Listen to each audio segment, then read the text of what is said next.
इस भारत भूमि के प्रथम लोकतंत्र की धरती, तथागत बुद्ध की धरती, लिच्छवी गणराज्य की धरती को नमन करते हुए नमो बुद्धाय, जय भीम, जय मूल निवासी।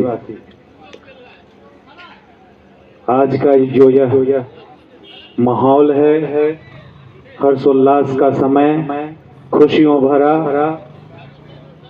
हमारी बिटिया के बौद्धिक तरीके से, मानववादी तरीके से, संवैधानिक तरीके से जो परिणयोत्सव वैवाहिक कार्यक्रम है, आज हम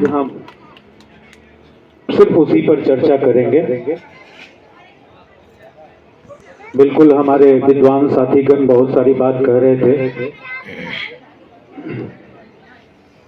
एक समय था जब हम अपना इतिहास पढ़ते हैं, तब इस धरती पर किसी भी तरह का धर्म, किसी भी तरह का पंथ, आडंबर, पाखंड, अंधविश्वास नहीं था। हमारा कृषि प्रधान देश था। हम सब कृषक थे, पशुपालक थे। हमारे पूर्वज खेती बाड़ी करते थे, पशुपालन करते थे। कमेरा वर्ग हम लोग उसको बोलते हैं, कमा के खाने वाले श्रमिक, जो अपना श्रम, मेहनत, खून पसीने की कमाई, कब खान पान अपना जीवन यापन करते हैं। जब आप मोहनजोदड़ो, हड़प्पा संस्कृति, सिंधु नदी घाटी सभ्यता आदि विषयों को पढ़ते हैं, अपना इतिहास पढ़ते हैं, तब आप जानते हैं कि यहाँ किसी तरह का कोई आडंबर, कोई धर्म, कोई पंथ, कोई अंधविश्वास था ही नहीं। बीच में हम रास्ते से भटकते चले गए। चंद मुट्ठी भर चतुर चालाक विदेशियों के आगमन के बाद वो धूर्त गैंग धीरे धीरे हमें एक 3 शब्द में हमें उलझा दिया: भाग्य, भगवान और भय। ये 3 शब्द में हम सब जानते हैं।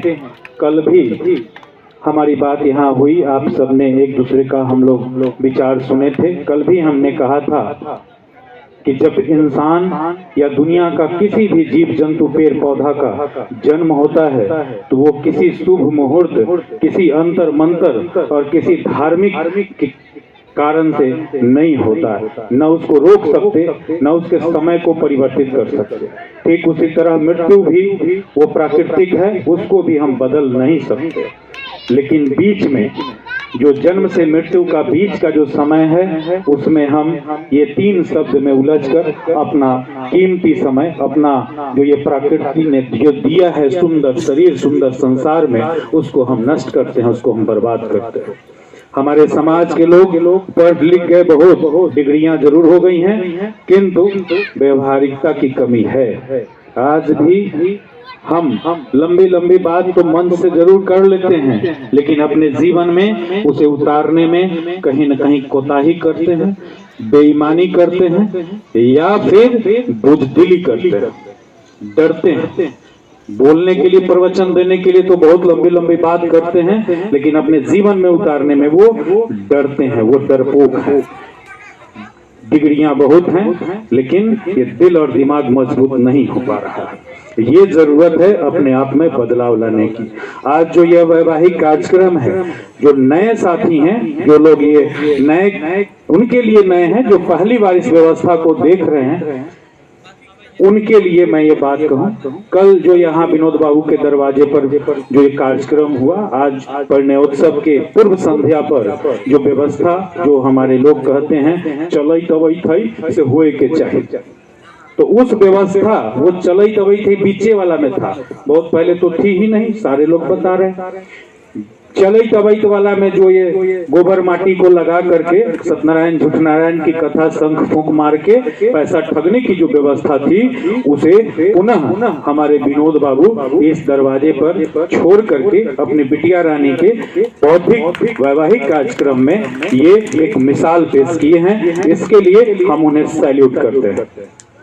और कल यहाँ पर जो कार्यक्रम हुआ वो प्रबोधन का कार्यक्रम हुआ। अपने महापुरुषों के बारे में हम लोग जाने, हमें कैसे हक अधिकार प्राप्त हुआ, कैसे हमारे साथ धर्म के नाम पर, जाति के नाम पर भेदभाव किया गया, अमानवीय व्यवहार किया गया, अप्राकृतिक व्यवहार किया, इंसानियत को तार तार किया गया। उन सारी चीजों से निकलकर हम कैसे फिर एक सामाजिक स्तर पर, राजनीतिक स्तर पर, विश्व पटल पर हम सम्मानजनक जीवन जी रहे हैं, वो हमारे महापुरुषों के त्याग बलिदान के कारण किस प्रकार हमें प्राप्त हुआ है। कल भी चर्चा हुई, आज भी चर्चा हो रही है।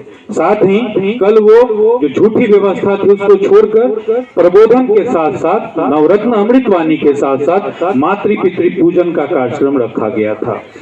मातृ पितृ पूजन आप सब जानते हैं, जब हम धरती पर जन्म लेते हैं तो सबसे पहले अपने आप को माँ की गोद में पाते हैं। माँ ही इस धरती की, इस धरा की जगत जननी है, वही असली जगत जननी है। इसके अलावा ये सारा का सारा झूठ तंत्र है। चाहे कोई धर्म, कोई पंथ कहता हो, वो सब के सब सिर्फ ठगने का चतुर चालाक लोगों के व्यापार है, उनके द्वारा चलाया गया ये धंधा है और कुछ नहीं। हमारी जगत जननी मेरी माँ है। और थोड़ा सा जब हम समझने लायक होते हैं तो मेरी माँ कहती हैं, बउआ ये तुम्हारे पिताजी, मतलब परम पिता परमेश्वर, जिसको हमने जाना नहीं, जिसे हमारे बाबा दादा पुरखों ने देखा नहीं, हम उस झूठे परम पिता को मानते हैं। ये असली परम पिता पापा हैं, बाबूजी हैं, पिताजी हैं, ये परम पिता परमेश्वर हैं। माँ जगत जननी, पिता परम पिता परमेश्वर, यही हमारे लिए सबसे बड़े ईश्वर है। बाकी हमने किसी को नहीं जाना, सब नकली है। उसे मानने की न जरूरत है, न उसकी चर्चा करने की जरूरत है, उसे अपने दिल दिमाग से, अपने घर परिवार, अपने समाज से फेंक देने की जरूरत है। उसे सिर्फ कचरा का डब्बा है और कुछ नहीं, कचरे में जाना चाहिए वो। उसके माता पिता के बाद अगर कोई है ईश्वर, वो गुरु है, जो हमें ज्ञान देते हैं, एक अच्छा संस्कार देते हैं, अच्छी जीवन जीने की कला सिखाते हैं। उसके बाद वे सब हमारे लिए गुरु हैं, ईश्वर हैं, वो सब हमारे लिए ईश्वर हैं, जो हमें जीवन जीने में एक दूसरे का मददगार है, मदद करते हैं। वो हमारे लिए ईश्वर समान ही है। हमारे बीच बहुत सारे लोग जो नए हैं वो कभी कभी कहते हैं, बड़ा लंबा चौड़ा भाषण विष्णुदेव यादव देते हैं, लेकिन अपनी भाषा में वो कहते हैं कि बड़ा बोल रही है, तो बड़ा लंबा चौड़ा बोल रही है, कथी कथी सुना दिल, लेकिन आखिरी दुनिया में कुछ होता है जे सृष्टि के चलवे थे। आपस में लोग चर्चा करते हैं, घर की माताएं बहनें बुजुर्ग इस पर चर्चा करते हैं, आखिर कोई शक्ति तो है जे दुनिया चलावे थे। हाँ है, वो शक्ति है, आप सब जानते हैं, दिन रात अपनी जुबान पर लेते हैं।